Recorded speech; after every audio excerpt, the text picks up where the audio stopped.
Hello, guys. This is GK from your weekly investment channel. Today is Tuesday, 7th of March 2023. What a day. Whew. The equity market's down huge. Dow Jones Industrial Average down 1.72% and S&P lost 1.53%. Nasdaq lost 1.25%. Russell lost 1.11%. Commodities are the biggest loser. Crude down 4% and gold down 2%. What a day.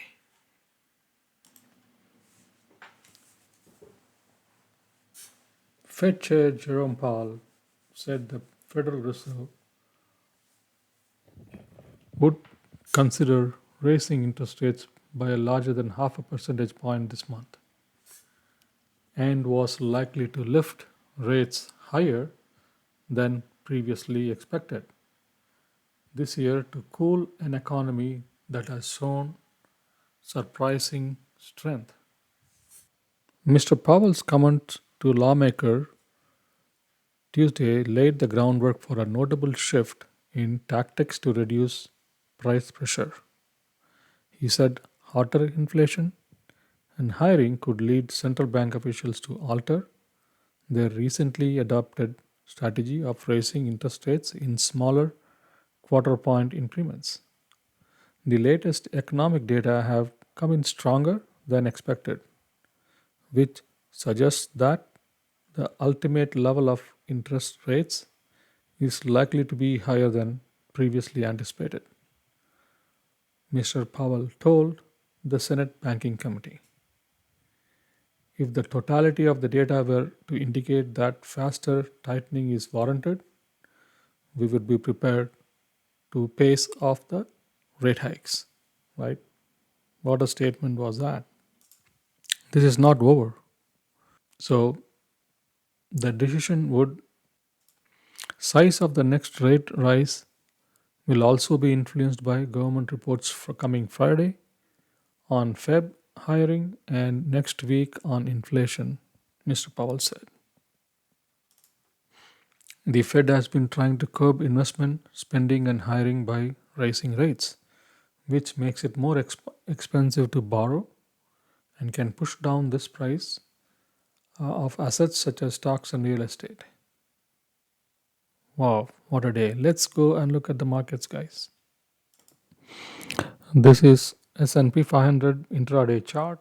I mean daily chart. Um, Look at it. It is really bouncing down from the support, the trend line, guys.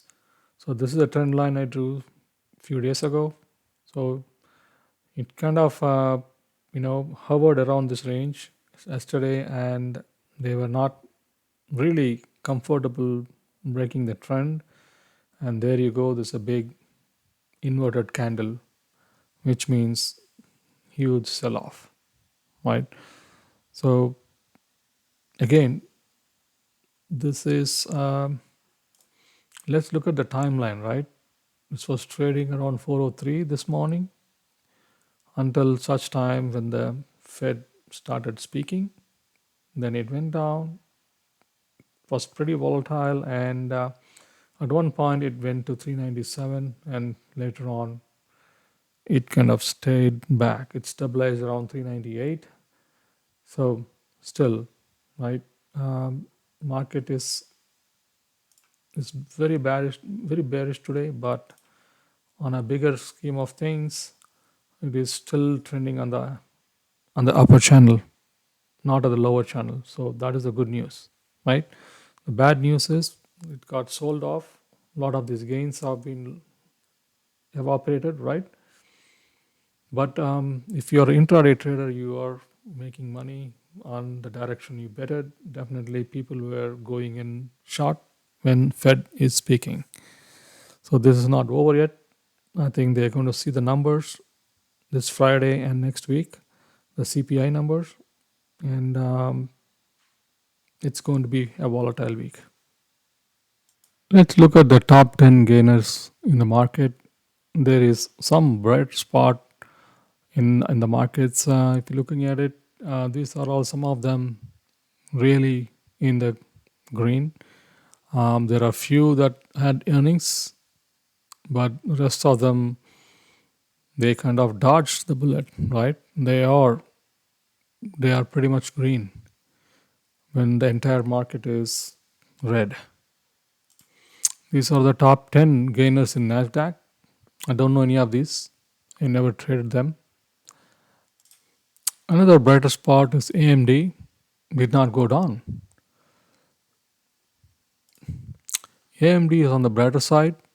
It was up and up and up, and very tempting to see the charts of AMD. But for now, I'm just going to dig down to other areas of the market. QQQ follows the trend of SPY. Not much of change there, right?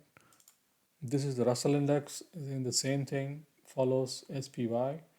Um, Crude down big, right? It's about down like 4%. Um, so it should be good for us. Let's look at UGA, the gasoline. Definitely should have lost heavy. UGA, the gasoline is pretty bearish. Um, I wish it translated on the pump, but it's going to take some time before it can reflect in the pump. Gas, natural gas, no change, barely moved. Gold futures down big, right? If you look at gold ETF, GLD is down. It's coming to very much closer to 200-day moving average. It's 165, or 100-day moving average, that is 166, $167, right? So if you are a gold trader, probably you can see a sweet spot around that. I think I want to look at Apple. What is Apple doing today? Apple is, yeah, it's gone down, but it has been up from 124, so it's pretty good. I heard Meta is cutting some people, so even that is kind of looking good here, right? It has not given up. Amazon, same thing. Google, same thing. So net, I think looking at the VIX is looks elevated. Um, VIX, I'll look at it slightly up, but there's no fear in the market. I think it's all expected. Looks like VIX is on the lower side. I would like to check on some of the bond ETF, TLT, slightly up, high yield, HYG, down, BND, down, LQD,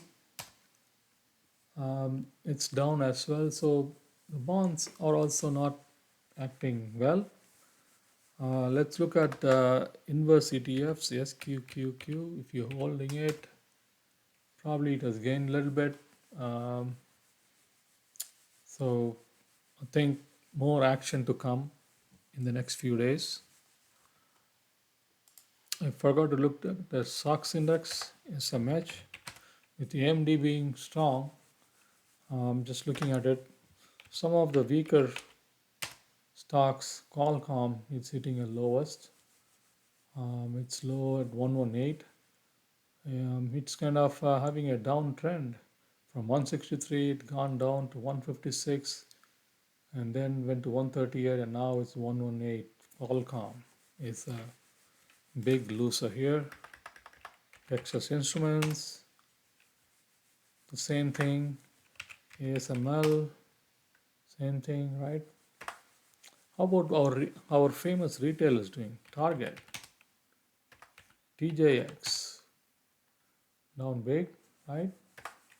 the AZO AutoZone down big, but still it's trading in the range, right? Um, how about Walmart? Walmart is supposed to be savior during this down market, but even that has lost some steam.